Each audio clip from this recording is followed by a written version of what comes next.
Assalamualaikum warahmatullahi wabarakatuh. Hai Sobat Jalan, kembali lagi ke konten teman jalan. Kali ini konten yang bakalan kita bikin akan berbeda. Karena corona jadi kita akan kontennya suara aja ya, karena agak sulit bertemu gitu. Kali ini kita akan kedatangan tamu yang sudah sangat masyhur di kalangan para pendaki terkenal di abad 21, yaitu Mas Kevin, yang kemarin udah sempat kita wawancarain. Setelah wawancara kemarin, ternyata ada cerita yang lebih menarik lagi teman-teman semua atau sobat jalan semua. Jadi kita akan mengulik kembali kenangannya dia atau kisah-kisahnya dia. Tapi untuk kali ini kita akan khusus membahas tentang hal-hal horor dan hal-hal mistis yang terjadi pada saat lu atau kalian semua berjalan di gunung gitu.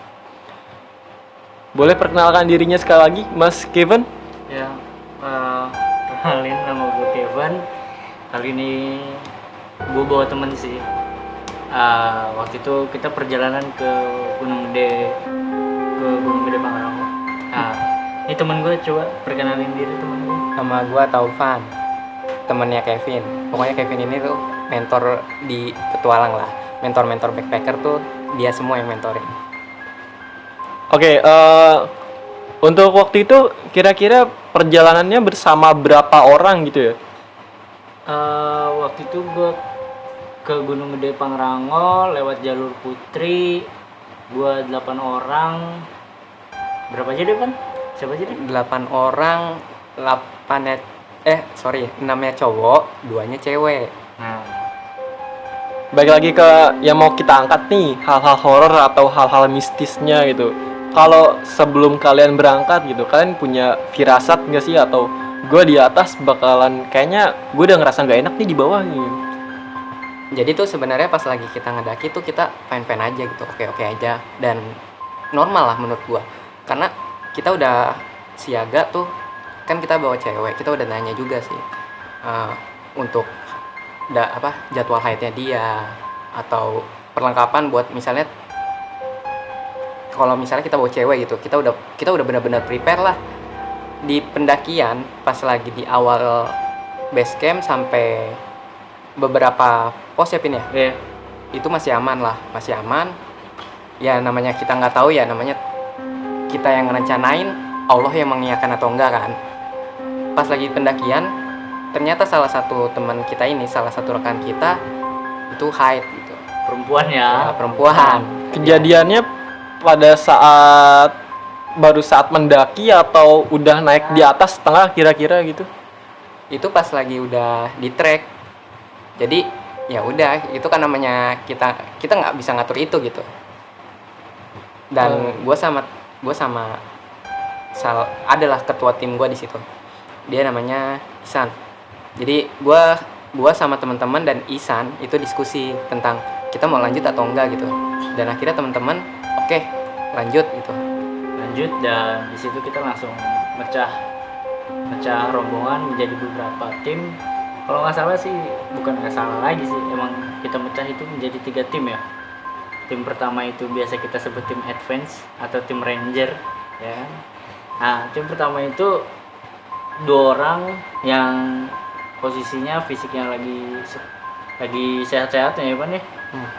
Nah, dia bukan gua khususkan sih, rombongan si tim itu untuk duluan bawa peralatan tenda, peralatan makan untuk bikin tenda di camp Surya Kencana. Terus tim 2 itu ada 2 cewek dan 2 cowok. Fungsinya 2 cowok itu tuh untuk nemenin 2 cewek yang head itu. Nah, tim 3 itu tim terakhir itu ada gua sama si Tovan ini. Jadi posisinya tadi ada 8 orang, Ya. 6 orang laki-laki dan 2 orang perempuan ya? Iya. Iya, 2 orang perempuan. Itu pada saat itu yang maksudnya pada saat pendaki yang lagi haid itu 2 orangnya kah atau hanya 1 orang? Yang lagi head itu 2 orang. Dua-duanya sedang haid pada saat mendaki. Iya. Nah, terus juga salah satu alasan kita kenapa misah, awalnya kita nyatu lah. Awalnya nyatu jujur di pendakian itu gue di situ lagi cedera karena emang beberapa minggu sebelum pendakian itu gue ada inilah musibah. Dan gue juga bilang ke Isan karena sama teman-teman yang lain sih, karena ini ternyata pas lagi perjalanan tuh nggak sesuai target kita jam berapa Jong? Target kita itu sampai Surken itu jam 4 lah, jam 4, jam 5. Ternyata sebelum Surken kan, setelah pos 4 sebelum Surken itu ada tanjakan terakhir yang isinya batu-batuan gede sama itu, iya, batu-batuan gede. Nah abis itu kan ada kayak gerbang selamat datang gitu kan, kayak yang untuk menuju ke Surken. Nah di situ si Tovanda tuh Ya, pokoknya di situ kita akhirnya ini diskusi. Ini daripada kita pas lagi udah nyampe Surken itu malam dan gelap gulita, dimana lebih susah buat nyusun tenda. Jadi mendingan ada sebelum maghrib tuh harus udah ada yang di Surken gitu. Ya gimana caranya? Apalagi kita juga bawa cewek kan, jangan sampai di trek itu lewat dari maghrib. Tapi kalau lagi mendaki gitu di Gunung Gede Pangrango khususnya ya, ada larangan tertentu nggak sih? Kita harus sampai sini sebelum maghrib atau kita sudah sampai situ sebelum isya gitu? nggak ada sih sebenarnya. Sebenarnya itu hanya estimasi waktu. Baik Anda mau perjalanan malam hari juga nggak apa-apa sih. Nggak baiknya kalau malam di jalur itu kita nggak bisa navigasi, gitu aja sih. Ya, dan di sini juga pas lagi udah mulai misa tuh udah mulai rada crash lah. Gua sama Bojeng ini ketemu dua pendaki ini gue bilang udah pro lah, karena waktu lagi ngobrol si pendaki ini ternyata udah sering daki Cermai ya Jong. Pas ditanya sama Topan tuh udah daki kemana aja bang? Ya Cermai lah sering ya kan. Tapi dengan celutukan dia itu yang terakhir gimana? Dia tuh sering ngedaki ke Linggarjati, tapi celutukannya tuh rada rada bikin down juga. Katanya ini trek panjang juga ya, gede. Lu bayangin kalau lu misalnya pernah ngedaki gunung Linggarjati itu salah satu yang treknya tuh wah lah luar biasa lah, tapi dia ngeluh di gede gitu. Coba kalian bayangin. Berarti yang ngerasain hal-hal aneh pada saat itu emang bukan kalian aja ya? Atau gimana tuh? Karena pas lagi kita salah sih, emang kita salah nyari jadwal. Kita waktu itu tuh weekday naiknya. Seharusnya tuh bukan seharusnya sih, enaknya itu naik weekend karena emang kita tuh selalu rame ketemu orang gitu. Ini kita nggak ketemu sama sekali, hanya ketemu yang tadi dua orang. Dua orang tadi. Dua orang itu juga pas di tanjakan terakhir dia ninggalin gua sama Topan sih. Sampai gue di situ udah frustasi, tinggal berdua udah mau maghrib, gue sampai bilang minta tolong dong, tolong ya. Saking pikiran itu udah kemana-mana ya kan, wah gimana nih begini. Dan pada intinya ya udah tuh dari perjalanan gua sama si Tovan itu ya nggak ada yang nolongin ya, kita jalan terus ya. Akhirnya kita sampai di Surakencana itu jam sekitar 5:30 lah ya, setengah enam gue sampai Surakencana. Tadi maaf, posisi kalian berdua lagi ada di depan tuh ya, tim yang terdepan. Kita paling belakang. Gua tuh sama Tovan itu paling belakang. Oh, kalian lagi tim yang paling belakang ya, karena si Tovan kan kakinya sakit tuh kan, gue yang nemenin, gue paling belakang. Nah si tim 1 itu yang tadi di awal gue bilang dia duluan ke Surakencana untuk bangun tenda. Tim 2 itu ada 2 cewek sama 2 cowok sama leader kita buat nemenin cewek itu tadi. Mereka jalan duluan ke depan. Nah sisanya gue berdua doang sama Topan di belakang. Dan di situ gue ini juga sih rada kenok juga gue pas udah nyampe. Gue waktu itu emang kenok kaki gitu, sakit. Tapi pas lagi di pintu surkennya itu gue bener-bener kenok gitu. Sampai tas gue itu dibawain sama yang pendaki 2 orang yang kita ketemu itu. Sampai tenda tuh dibawain dari pintu surken sampai tenda yang udah dibangun sama teman-teman gue. Berarti benar-benar kenok atau maksudnya benar-benar udah batasnya gitu ya? Ya itu udah batasnya, tapi ya pokoknya udah ngedirin tenda, udah selesai di situ. Maksud gue kenoknya sementara, alhamdulillahnya kayak gitu, nggak terus-terusan gitu. Nah, pas sampai tenda udah kumpul lagi, baru dia tuh Rahati, hati rasanya tenang ya kan, bisa bercanda kita. bisa main ceng-cengan lagi kan. Udah habis itu pas sampai surken, sampai tenda masak-masak, biasalah kita para pemuda langsung tidur. Iya. Sebenarnya kalau di gua itu kan waktu sebelum tidur nih, yang cewek ini Sebelum tidur tenda. baca doa. Lucu nih orang. Lucu sekali Mas Kevin. Pas dari lagi pertemuan sebelum kemarin. tidur nih, yang cewek ini kan gabung tenda kita gitu buat ngobrol, buat main kartu ya Jung kalau nggak salah. Pokoknya ngobrol gitu. Pas dia balik, gue itu salah Pas satu siapa balik? yang cewek. Oh iya. Jadi ada 2 tenda kan, yang satu khusus cewek. Gue di situ, gue salah satu orang yang rada sensitif lah sama hal kayak gituan. Pas lagi yang Hal kayak maksudnya hal. Oh iya. Ya. Tanda kutip. Iya. hal tanda kutip. Ya. Nah, pas lagi si cewek ini balik ke tendanya dia, gue ngerasa si cewek ini tuh kayak diikutin gitu. Kayak ada yang mau masuk ataupun ya ngisengin lah, rada ngisengin gitu. Penduduk lokal lah bahasa. Iya, penduduk lokal lah ya. Lokal yang ingin ngisengin dia. Gue izin juga sama ketua gue nggak asal masuk ke tenda cewek dong. San, gue izin ya ke tenda sebelah, gue gituin. Dia paham lah karena Isan ini emang dari SMP emang sama gue gitu kan. Akhirnya diizinin ke situ. Gue di tenda itu juga nggak bener-bener nggak tidur. Tenda masih dibuka gitu juga biar kelihatan gitu cewek cowok, karena kita dipakai flashlight kan ya Pin, atasnya ya. Kita pakai flashlight juga gitu. Jadi ya lu bisa ngeliat gue bisa ngeliat lu gitu. Udah dari situ pas lagi udah kelar, gue nggak tidur kayaknya kalau di situ dah. Gue ngobrol sama Isan gitu. Jadi pintu tenda tuh saling berhadapan kan.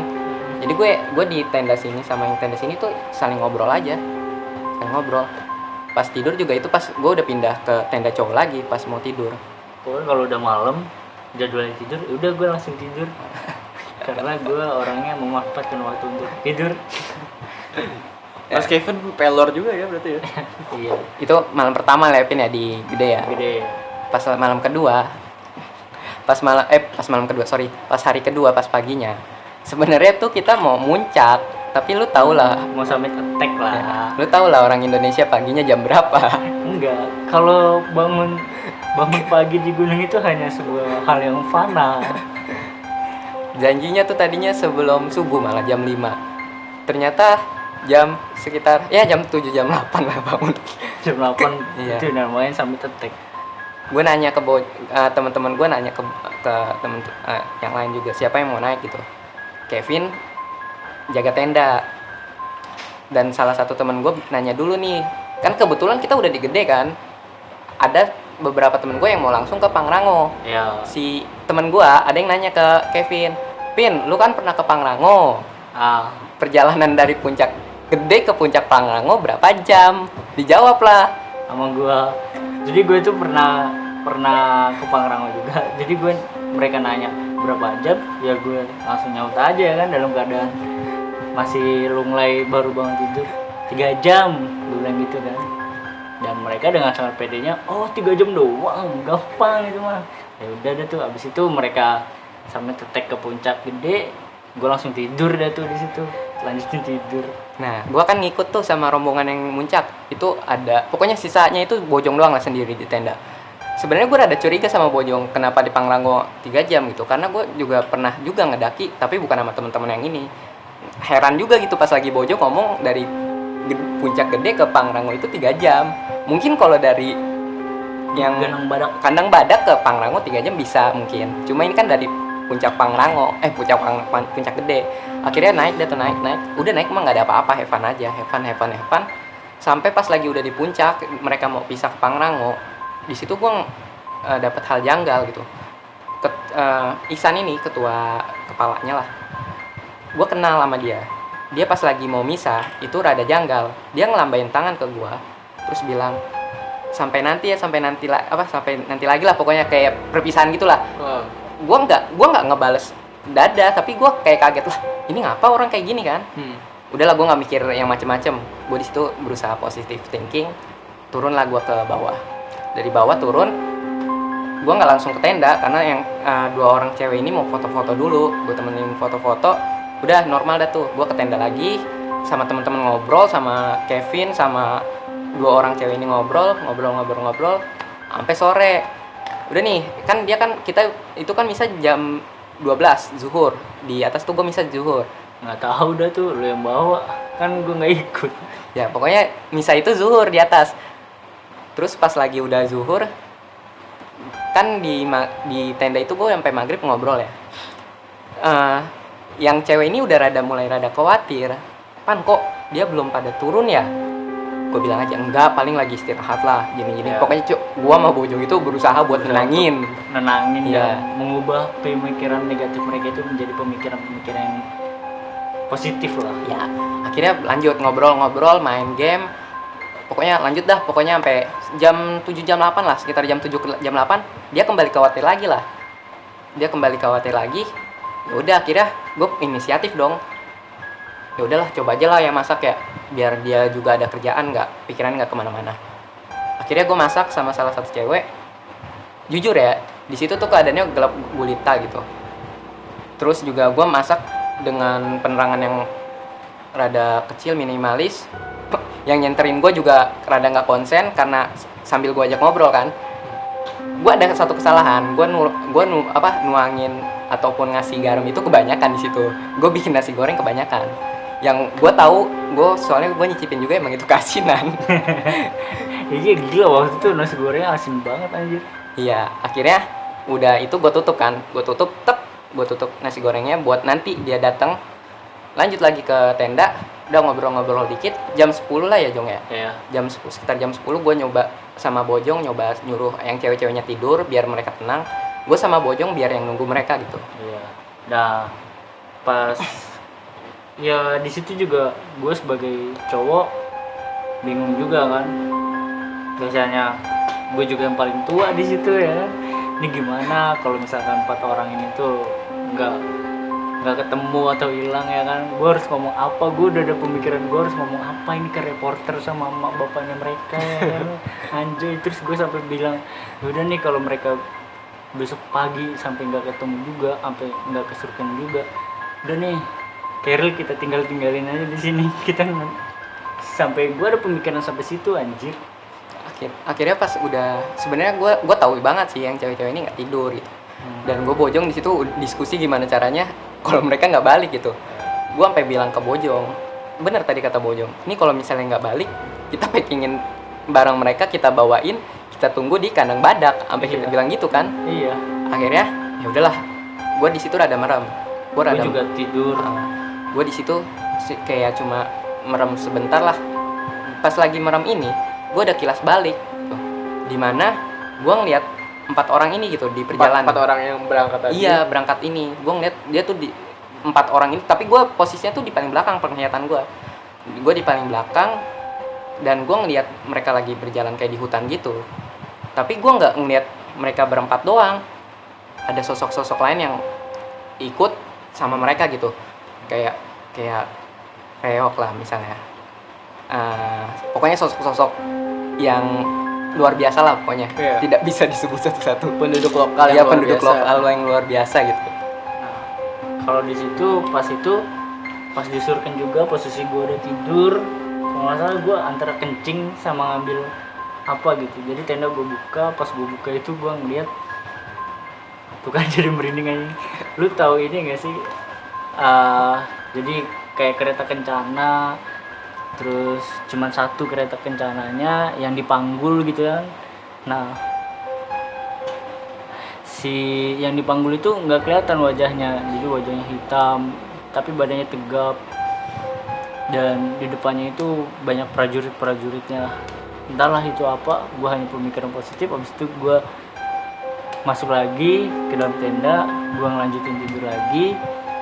Nah, dari situ Tapi pas lu bangun, maksudnya tadi pas lu buka tenda bener-bener di depan muka atau jauh di enggak di depan muka. Jadi Surya Kencana itu tempat ngecamp kan itu deket-deket pohon-pohon kantigi ya, pohon-pohon buat ngalangin angin gitu. Nah, di bawah tempat camp itu ada sebuah lembah. Nah, di lembah itu tuh ada rombongan yang tadi. Iya, yang tadi. Jadi ya di situ ya gue itu selalu ngolah pemikiran negatif itu menjadi positif, ya itu tuh udahlah, gua nggak ganggu ini. Merinding anjay. Baru masuk merinding. Nah pas lagi gua dapat penglihatan sekelebat itu kan gua bangun terus abis itu gua ngedengar suara minta tolong itu sekitar jam 12 setelah Bojong masuk lagi terus tidur bentar ya Jong ya. Iya. Tapi di situ dia bangun lagi karena nggak dengar suara minta tolong juga.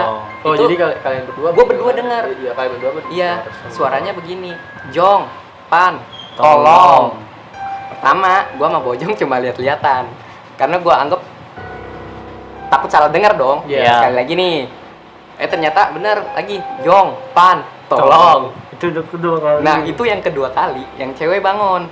Nah, Dua-duanya bangun nih, denger juga. Oh, dua-duanya mendengar juga. Iya, Berarti iya, kalian akhirnya kalian bangun, berempat posisinya dengar suara itu. Iya, akhirnya Iya. dia bangun. Si salah satu cewek kayak nepok gua, "Weh, itu gimana? Itu ada yang minta tolong kan gitu kan?" Terus gue coba yakinin, enggak, mungkin salah dengar kali. Ternyata ketiga kali teriak lagi, Jong, Pan, tolong. Gue awalnya mikir begini, bukan mikir malah gue ngucap gini ke Bojong, Jong, lu samperin mending. Takutnya emang itu mereka inian. Pas Bojong udah buka tenda, gue mikir lagi, Jong, jangan Jong. Gue takut itu pengalihan. Ngerinya pas lagi Bojong kesana, malah Bojong hilang juga. Ya. Gue repot di tenda. nanti jadi ya gitu prinsipnya, jangan pernah mencar. Padahal kalau ada itu ya udah mending nunggu di tenda aja. Berusaha tenang ya Jong. Iya. Pokoknya berusaha tenang, jangan pernah ngasih negatif. Tapi suara minta tolong tadi familiar nggak sih sama kalian? Iya itu suara ada salah satu temen gua. temen kita lah, Suaranya itu ciri khas suaranya dia. ciri tuh. khas banget. Dan Sampai sekarang juga orangnya santuy. dan ya udah. Dan pas lagi udah kayak gitu, ya udahlah, diam itu jam 1 lah. Jam 1, jam 2 udah nggak ada apa-apa. Cuma kayak perasaan kayak enak. Akhirnya udah jam 2:30 ya Jong ya. Enggak. Jam berapa sih? Mereka itu Datang. mereka itu datang kalau nggak salah ya jam 1, kalau nggak Oh, jam iya. 1, nggak sampai jam 2. Gue inget banget. Pokoknya sekitar jam 1 lah mereka datang. Dan ini kayak rada-rada rusuh suaranya, kayak orang lagi napak gitu ya kan ya Jong. Iya. Tek gue bilang, wah ada orang nih. Dan temen gue Posisi ada yang ke gua. tenda ya kan, yang Iya. dari 4 orang ini udah ada yang ke tenda kan, 1. Tapi gue kaget di situ, gue shock juga. Akhirnya gue bangunin Bojong, Jong, tolongin. Bojong keluar terus bilang apa Jong? Pokoknya di situ lucu lah. Pokoknya Bojong keluar, buka tenda terus bilang, astagfirullahaladzim, Isan kenapa? Soalnya posisinya itu tuh dia lagi di bopong ya, lagi dibopong kayak orang ini lah, kayak orang upacara. Terus dia pura-pura pingsan ya kan, ada tuh yang pokoknya Bisa dibopong, dibawa ke tenda. Kan awalnya tenda tuh gue masih Di berempat kan. bopongnya posisi dia diri atau Tidur ya, Oh, tidur ya, Jong. Pokoknya gue awalnya kan di tempat, kayak diseret gitulah posisinya. gue di tenda itu kan masih ada 2 cewek nih. Akhirnya yang cewek ini gue suruh pindah ke tenda yang sebelah, biar si Isan ini istirahat gitu, sama temen-temen gue istirahat. Istirahat, gue kan kalau kata orang-orang kalau kenapa-napa pencet jempolnya kan. Iya. Kalau dia rada kesakitan itu ada sesuatu katanya. Ah, Soalnya iya. kan kalau orang diginin biasa nggak sakit kan. Cuma pas lagi gue giniin itu dia rada-rada perih gitu. Teriak. Cuma pas lagi gue giniin, ini yang di malam pertama ngikutin cewek ini kayak datang lagi tuh, kayak ngikutin ke cewek lagi. Akhirnya gue di situ minta tolong Bojong, tolong ini Isan ya kan. Akhirnya gue ke tempat cewek lagi, tapi tetap ngobrol lah. Akhirnya gue giniin, itu ada makanan nasi goreng ya kan, yang gue masak tadi. Iya. Yang rasanya asin banget. Ya udah gue bilang gitu kan, ya udah makan aja tuh makan. Gue tahu banget karena emang dia kelaparan kan, walaupun seasin apapun dimakan sama pada itu. Iya. Gue di situ emang ngerasa bersalah, tapi gue juga kayak tolol nih orang-orang ini. Karena nasi masih dimakan, ya udahlah biarin lah, karena emang gue di situ buat energinya dia juga kan. Ya tapi emang jujur sih itu masakan nggak layak dimakan sih, karena asin banget. Ya udah tuh dari situ normal lah, karena gue nggak mau ngebahas apa-apa di situ. Karena Iya. gue tahu banget mereka habis dari perjalanan berat lah, dari muka-mukanya juga. Ya. Udah tuh dari nyampe situ Berarti kita mereka bercanda. total berangkat dari tadi puncak ya, dari puncak Pokoknya terus dari ke Pangrango terus balik lagi ke situ Kira-kira kalau kalian estimasi sampai berapa jam sih? Itu kan mereka berangkat ke Puncak Gede jam 7, terus jam 11 mulai jam 11-12 misah tuh mereka ke Puncak Pangrango. Ada kali tuh mereka berempat itu 12 jam perjalanan. 12 jam perjalanan. Iyalah, Seharusnya kalau normalnya maksudnya normalnya pada saat tidak ada penduduk lokal yang iseng lagi. iya. Ya normalnya kalau misalnya dari Surken ke Gede terus ke Pangrango turun lagi tektok ya 6 jaman. 6 jam. Terus kenapa Anda bilang 3 jam? Ya kan bener. Karena saya lupa waktu itu saya naik ke Pangrango itu lewat Kandang Badak.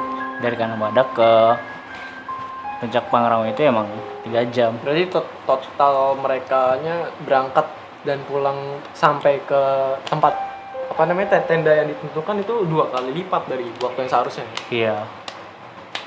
Ya nggak tahu dah tuh di pas sampai tenda ya kita nggak mau lah nanya-nanya apa ada apa, karena kalau emang ketemu apa-apa warga lokal dari gunung-gunung itu mending ceritanya di bawah aja. Iya, dan pas lagi udah kayak gitu kan istirahat.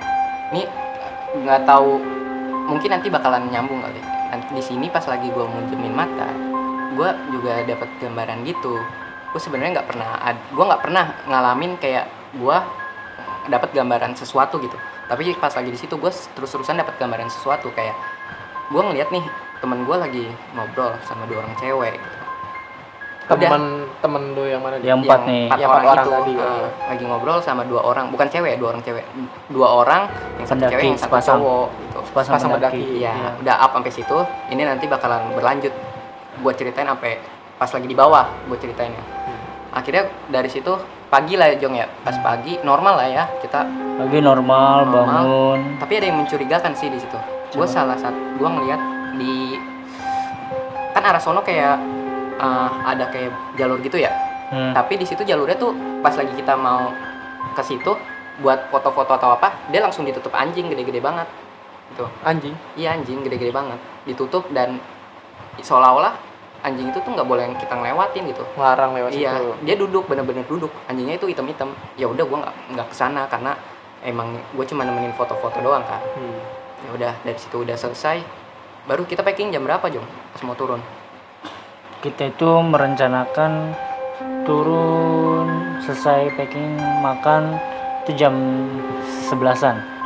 Jam 11-an itu kita udah packing, udah bersih, langsung naik ke Puncak Gede. Terus kita itu tektok, bukan tektok dong, lintas jalur. Naik Putri turun Cibodas gitu. Jadi naik dulu ke Gede baru bisa turun lewat Tanjakan Setan. Gitu. Ya, pokoknya kan kalau misalnya mau turun kan dari kalau mau lintas yang kayak tadi Bojong bilang kan, misalnya lu dari Putri, lu kalau mau turun lu naik dulu nih ke Puncak Gede. Iya. Baru lu bisa turun lewat Cibodas. Iya. Nah, kita dari puncak, kita di puncak itu jam 12 ya Jong ya. Baru dari jam 12 itu kita turun. Karena istirahat dulu kan di puncak. Akhirnya turun. Ini masih normal nih perjalanannya. Normal. Sampai akhirnya di air panas ya kalau nggak salah ya kejadian. Sebenarnya sih air panas. Iya, air panas kan? Iya, air Sebelum panas. maghrib tuh, Jadi sebelum maghrib itu gue udah sampai air panas, dan kalau nggak salah Kandang Batu juga. Jadi gue tuh sampai kan dari atas Puncak Gede sampai Kandang Badak itu asar sampai Kandang Batu kan, gue ngincar Kandang Batu kan yang katanya serem kan di situ. Kandang Batu itu udah gue lewatin, nggak lewat maghrib. Terus pas air panas juga nggak ngelewatin maghrib. Nah, abis ngelewatin air panas maghrib. itu kan maghrib tuh pas banget maghrib, kita berhenti dulu deh dengerin azan maghrib tuh. Nah, abis selesai azan maghrib jalan kan. Setelah air panas itu ada shelter bayangan yang lumutnya agak banyak. Terus aduh, gue merinding lagi boy. Terus ada pohon gede di situ. Nah, di situ karena gua awalnya itu orang di tengah pas turun. Nah, salah satu cewek itu tiba-tiba nangis selesai maghrib itu. Pas nangis ya kita ngetopin bareng-bareng. woi stop dulu Megana. Ceweknya itu nangis. Ya udah, habis itu nangis, kita nggak nanya sih, nggak mau nanya apa-apa. Udah di situ kita ambil keputusan bareng-bareng. Si Tovan bilang, udah ikat aja, ikat bareng-bareng dari depan sampai belakang. Nah kebetulan gue juga bawa tali pramuka yang panjangnya 10 meter, ya udah gue bawa. Iket-iketin deh tuh, main iket-iketan. Jadi lucu deh tuh main iket-iketan. Ya mau dibilang lucu gimana, kenapa sih alasan lo waktu itu kenapa? Soalnya pas lagi gua mutusin gitu, salah satu teman kita emang dia orang Banten gitu. Orang Banten, dia aneh di sini. Masa kita nggak nyium apa-apa, dia tiba-tiba ngomongin bau darah gitu. Kan aneh banget ya. Ternyata bau orang cewek ini yang dapet, akhirnya mutusin buat diolesin bawang putih. Ya kan, diolesin bawang putih, akhirnya diolesin bawang putih sampai bener-bener tuh jadi itu cewek maaf. Jadi seluruh cewek itu bau bawang putih. Kenapa sih pakai bawang putih? Jadi biar si darah itu baunya nggak tercium, tapi terciumnya bau bawang putih. Nah, dari situ pas mereka lagi ngolesin bawang putih, ini sebenarnya bukan buat lucu-lucuan tapi emang buat keamanan gitu. Iya. Dari bawang putih itu juga bukan buat kelucuan, itu buat keamanan juga. Jadi teman-teman jangan takut juga buat bawa bawang ke sana gitu. Nah, pas dia lagi ngolesin bawang, gua sama teman-teman ini diskusi. Gua ngelontarin pendapat ke ketua gua si Isan. San, mending diikat aja biar nggak kenapa-napa. Dari situ rada lama juga sih. Akhirnya ya udah, Bojong akhirnya bener-bener keren lah dia. Langsung ngeluarin tali, diikat dari depan ke belakang. Gitu. Dimana depan itu ada gua sama si Rizky di paling belakang. Nah paling depan pas main iket-iketan gue udah nggak di tengah lagi karena gue takut. gue paling depan kedua lah di situ. Nah, udah dari situ dah tuh udah mulai crash. Iya. Chaos dikit lah. Chaos dikit. Ada yang mungkin kita di situ bukan lelah karena fisik ya, mental di situ. Karena emang kalau misalnya kita ada satu mental yang benar-benar nggak bisa dikendalin, mungkin ya beda lagi kejadiannya mungkin. Karena pas lagi di sini juga rada aneh sih. Pas lagi gua ke depan, bukan ke depan sih, pas lagi udah mulai jalan nih, tim udah mulai jalan. Di sini kita di perjalanan itu, selama perjalanan dari abis maghrib itu kita selalu digangguin gitu. Mulai dari timpuk-timpukan, suara seng, terus suara burung yang hampir mirip sama henduk lokal itulah ya. Ya si yang gua habis review kuntilanak ya itulah. Nah iya, abis itu udah ada tuh. Kalau lu pernah ke Curug Ciberem, lu bakalan ngelewatin yang namanya kayu tuh, jembatan kayu. Padahal itu rotan sih, tapi bentuknya kayak kayu kan. Pokoknya kalau lu ngelewatin Curug Ciberem, ini jembatan terus tanah udah selesai kan. Ini kita enggak, kita berkali-kali jembatan kayu, tanah, jembatan kayu lagi, tanah, jembatan kayu lagi. Di situ bener-bener heran gue, karena gue emang pernah lah beberapa kali ke Curug Ciberem, nggak selama itu gitu buat naik sama turunnya lewatin jembatan kayu itu. Ya, bahkan gue juga pernah sendiri gitu kan, dari Cibodas ke Ciberem itu sendirian. Setahu gue juga nggak sebanyak yang pernah gue jalanin selama perjalanan itu. Jadi gue heran juga, gue itu paling sering ke Ciberem. Nah biasanya kan estimasi itu dari pertigaan Curug Ciberem ke kanan, terus ke kiri ke atas itu ke Kandang Badak, Puncak Gede, Puncak Pangrau. Nah dari pertigaan itu tuh biasanya sampai bawah itu cuma 1 jam. Nah, coba kalian bayangin dari pertigaan itu sampai bawah, dari habis azan Isya sampai ke bawah gue itu jam 12 malam. Nah ini lanjut ke perjalanannya. Pas lagi di jembatan kayu itu kita sempat istirahat, kita duduk lah karena emang capek kan. Jembatan kayu duduk diem, udah cuma ngatur napas sambil dia nggak bengong gitu, kita ngobrol dikit. Tapi di situ dikodein gitu buat nggak istirahat di situ terlalu lama. Jadi ada kayak suara dek gitu. Wow. Itu kayak orang lagi udah lu cepetan buru-buru, kayak lu buru-buru lah, jangan di sini. Nggak sekali gitu, karena pas lagi denger sekali udah masih istirahat dikit lah. Pas lagi udah 2 kali ketiga kali udah bener-bener wah ini mah udah dikodein gitu. Ya udah akhirnya kita bener-bener set naik, talinya udah disiapin lagi, lanjut jalan. Pas lagi perjalanan kita ketemu orang tuh Jong yang itu sebelum apa? Nih, revisi dikit ya. Ya. Jadi setelah gue main iket-iketan, kita jalan selama 15 menit. Habis maghrib ya itu. Duduk dia tuh istirahat di deket ada pendaki yang naik dari Cibodas. Nah mereka itu nawarin teh ya. Nah nawarin teh, kita dikasih teh satu-satu berurutan tuh dari depan sampai belakang. Kita diketawain karena kita main dikit-dikitan di situ. Kayak binatang dikatain. Iya katanya kayak binatang aja main dikit-dikitan. Padahal dia nggak tahu kalau misalnya lagi kayak gitu tuh hilang satu ribet gitu. Bayangin tuh hilang satu nyari kemana. Nah di depan kan gua sama Sandi ya. Karena gua orangnya iseng, gua itu kalau pakai headlamp nyenternya tuh selalu ke atas kemana-mana ya kan. Dan pas headlamp gua sampai tanah, sampai jalur, Sandi sama gue itu ngeliat di situ kan kalau kunang-kunang itu kan warna doang ya, Kuning. warnanya juga warna kuning kan. Nah ini yang gue lihat itu warnanya cahaya warnanya hijau. Nah Dan dia berpasangan. dan dia berpasangan. Di situ gue udah panik gitu sama Sandi. Kita cuma diem aja, udahlah karena gue berpikir ini udah pemikiran negatif ya, itu pasti macat kumbang sih, mau gimana lagi ya kan. Udah hitam nyaru sama keadaan sekitar, cuman matanya doang yang kelihatan ya kan. Udah kita nampaknya di situ macat kumbang. Nah, turun Baru lanjutnya ke jembatan kayu. sampai di pertigaan Ciberem lagi. Revisi.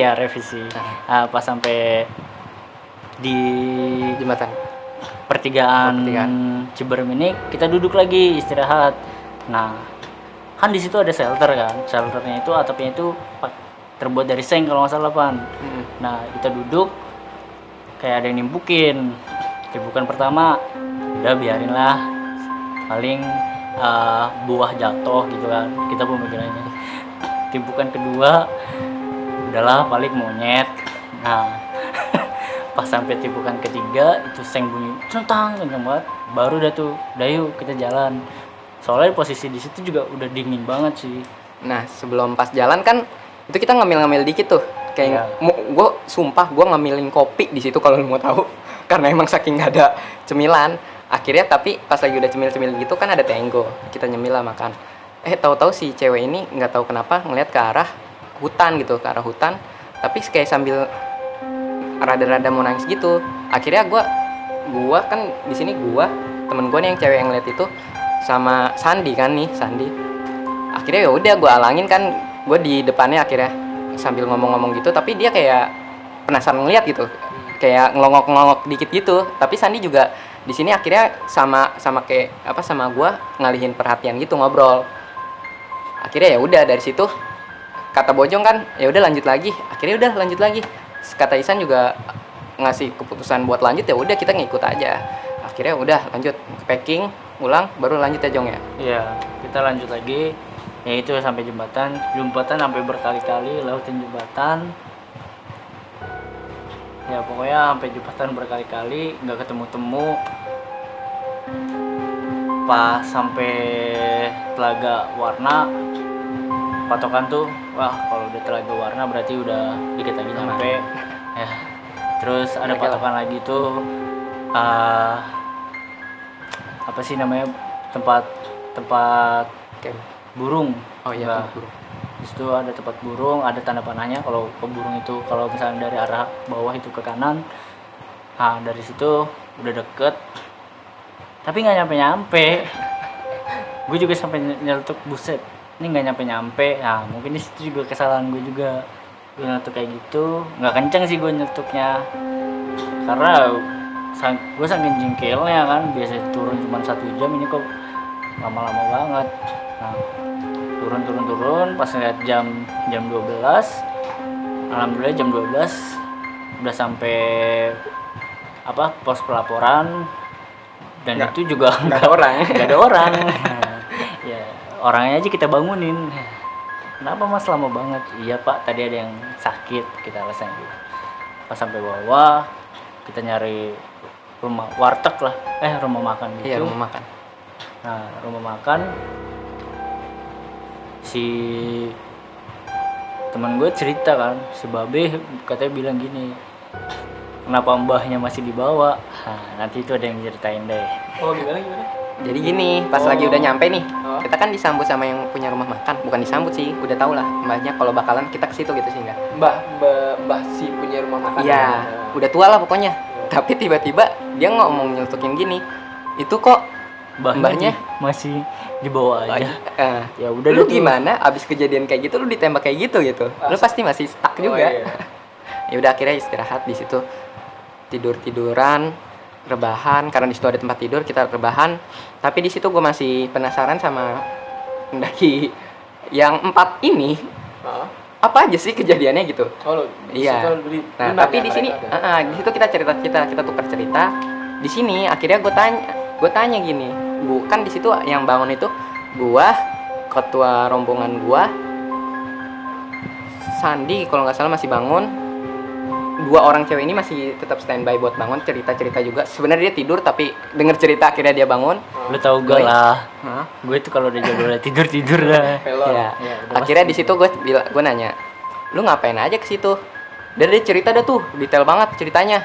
Gue akhirnya nembak begini kan, lu Ya pas diceritain cerita itu digabung, ya hampir nanti diceritain dah sama mereka.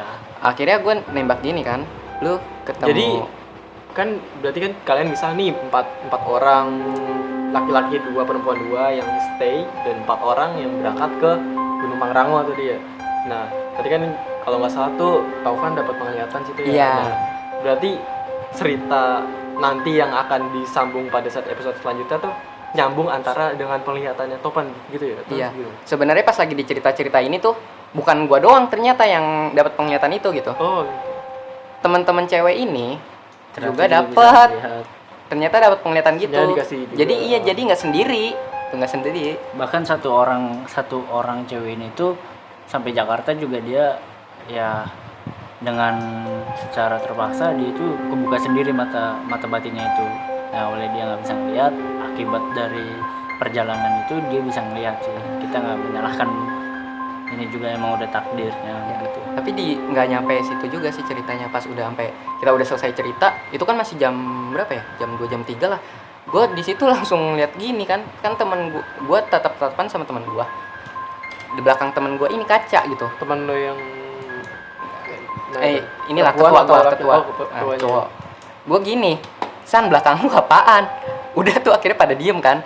Dan ternyata pas lagi ada teman gue yang mau beli rokok, terus ditembak sama temen gue. Di depan ada poci, nggak jadi beli rokok akhirnya dia. Terus ada lagi, wah temen gue hebat banget lah. Adalah yang dari Banten ini datang keluar ngusir gitu. Weh, lu ngapain lah kesini? Bahasanya ya, gue nggak tahu Iya. bahasanya apa. Pokoknya gini, lu ngapain lah kesini? Udahlah, pergi aja, kita nggak bakal ganggu. Ngusir si poci itu. Gitu. Oh, iya. Wih, Dan- keren juga. Dan terakhir yang gue alamin itu terakhir itu mata gue itu kata temen gue sih, mata gue itu yang sebelah kanan atau kiri salah satunya ini berubah jadi oranye gitu. Jadi lu kaget nggak sih pas lu lagi cerita gini dia tembak gini, weh Pan mata lu kenapa kok jadi oranye gitu? Gue kaget dong. Akhirnya gue giniin kan, gue usap dikit, gue gini, udah belum masih oranye. Akhirnya gue rada tutup mata gue dikit, gue buka, udah akhirnya normal lagi. Dan di situ dia nembak katanya, lu orang Betawi ya, Betawi asli, gini. Pokoknya dia bilang kalau orang Betawi kadang ada yang katanya ada yang mau nempel sama lu, ada yang mau jadi pengikut lu lah ibaratnya, ada yang mau dipelihara sama lu gitu. Gue kaget dong lah, dia tahu banget gue orang Betawi gitu, padahal gue nggak cerita kalau gue orang Betawi. Dan cerita gue sih sampai situ sih sama Kevin. Iya. Ya udah orang gue cuma tidur doang ya kan pas sampai bawah. Pas dengar ceritanya itu ya di base camp. Itu aja sih. Jadi pelajaran aja untuk kita semua. Jangan naik di week. Karena sepi. Kecuali kalian ber-20 itu nggak apa-apa weekday. Tapi kalau dalam hitungan pendaki berdelapan itu termasuk sepi atau? Ya standar lah ya, Standar lah. nggak sepi nggak rame. Tapi yang gue lihat tadi maksudnya memang udah jadi apa ya bahasanya, kalau perempuan yang mens itu sebenarnya emang nggak boleh naik gunung atau seperti apa sih? Nggak masalah sih ya Jong ya. Sebenarnya kalau Menurut gue. menurut gue sebenarnya orang lagi mens itu ya boleh-boleh aja dapet apa Mendaki. mendaki. Yang tidak dibolehkannya itu ya karena ketika mens itu mudah cepat lelah gitu. Iya. Yang setahu gue Oh. Bukan karena emosionalnya hal gaib. juga Nah. bukan hal gaib, emosionalnya tinggi gitu kan, susah diatur, namanya juga perempuan. Tapi gue di sini walaupun bilang gue nggak masalah, bukan berarti gue ngizinin temen-temen yang mau naik pas lagi haid. Kayak Usahain jangan sampai itu kita ngedaki pas lagi temen kita itu haid, karena pas lagi udah di track udah udah dapet headnya gitu. itu pas di track bukan pas dari bawah, karena kita juga udah ngitung-ngitung tanggal headnya dia. Biasanya Buset. emang ketidaksengajaan. Iya. Orang dia sampai bilang, buset biasanya gue bukan tanggal segini, kok tanggal segini ya gue dapet. Udahlah, lanjut aja. Tuh. Boyong puyuh. PA kan belum ditutup, lu udah. Ya lanjut aja, kan bisa lu potong. Oke, berarti next ke depannya kita bakalan ngundang yang 4 orang ya, 4 orang tadi yang bisa haid. Oke. Kalau gue lihat, misalnya kalau gue dengar kisahnya sih memang cukup ya sebagai seorang pendaki cukup ya apa ya janggal gitu kalau dari estimasi waktu dari warga lokal yang luar biasa ada yang mengganggu atau iseng lah ingin menyapa gitu. Tapi dari setelah perjalanan itu kalian baik-baik aja kan semuanya? Alhamdulillah kita Alhamdulillah baik-baik aja. Cuman ya itu satu perempuan itu terbuka terus mata batin. Kita masih sering ke rumahnya ya Jong ya selama seminggu itu. Oke, makasih Mas Kevin sama Mas Taufan. Next nanti kita akan ketemu sama teman-temannya Mas Kevin dan Mas Taufan. Mungkin cukup ya konten podcast pada episode kali ini. Ini ada konten podcast Gunung Gede Pangrango versi 1 atau versinya Mas Taufan. Nanti kita akan ketemu dengan versi teman-temannya Mas Taufan yang tadi berangkat ke Gunung Pangrango yang tadi berpisah di puncak. Oke, makasih sobat jalan yang udah mau mendengarkan. Semoga nggak bosan dengan konten-konten seperti ini.